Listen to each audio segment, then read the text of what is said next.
Kes maksab pärandvara kulud enne pärandvara jagamist? Kujutame ette olukorda, kus Mari isa sureb. Mari isast jääb maha korter, millel on veel laenumakse ja lisaks jooksevad igakuised kommunaalid, küte, elekter, muud tasud. Mari ja tema vend Jüri on pärijad. Alguses ei tee nad selle pärandvaraga midagi. Nad arvavad, et enne kui pärand jagatakse, ei pea keegi niikuinii mitte midagi tasuma, et vara on justkui omanikutu. Samas seisab korter tühjana, kommunaalid aga jooksevad. Samamoodi tiksub ka laenumakse.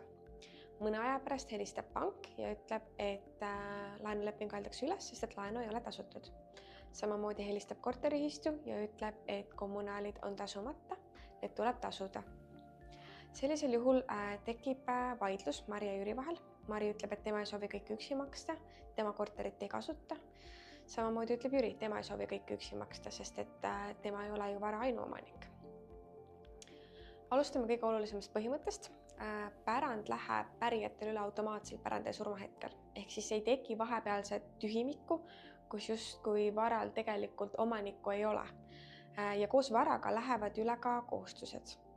Ja seni, kuni pärandvara ei ole jagatud, kuulub see pärijatele ühiselt. See tähendab, et kõik pärijad on seotud nii varaga kui ka sellel varal asuvate kohustustega ja nad vastutavad solidaarselt ehk mõlemad vastutavad. See tähendab seda, et pank ei pea mõtlema, kumma juurde ta läheb, kas Mari peaks maksma või Jüri peaks maksma. Pank võib vabalt valida, ma lähen ja nõuan ühelt või lähen ja nõuan mõlemalt koos.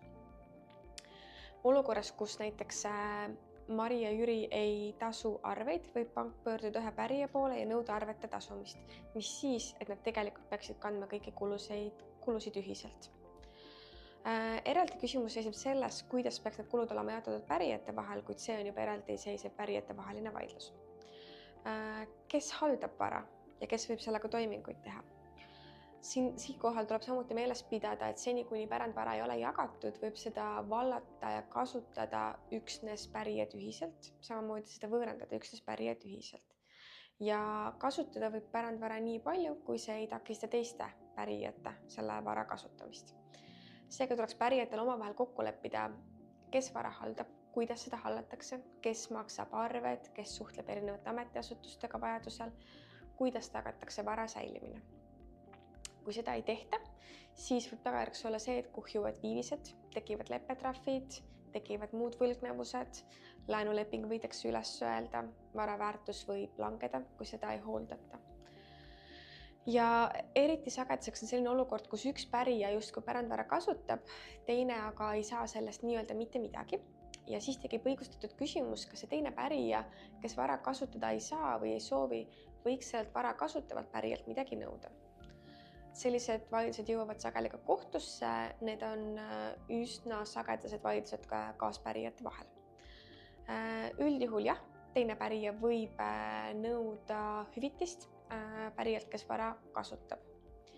Praktilises elus inimesed keskenduvad sageli sellele, kuidas vara jagada, kellele mis jagada, aga nad ei mõtle selle peale, et enne kui vara on jagatud, tuleb selle eest ka hoolt kanda. Seega enne kui hakata mõtlema vara jagamise peale, tuleks kõigepealt mõelda, kuidas olukord vara jagamiseni nii-öelda külmutada nii, et olukord ei läheks halvemaks.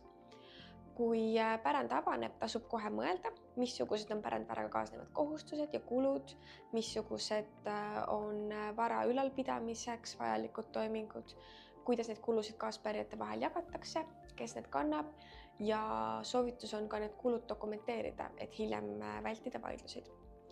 Kui pärijad ei suuda omavahel kokku leppida, kuidas vara hallata, kuidas selle eest hoolitseda, kuidas tasuda kohustusi, siis tasub kaasata õigusnõustaja.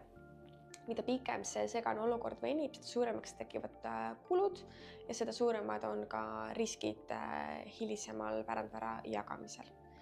Ja pärandvara eest hoolitsemine ei alga siis, kui pärandvara on jagatud ja teile konkreetselt midagi kuulub, vaid juba siis, kui pärand avaneb.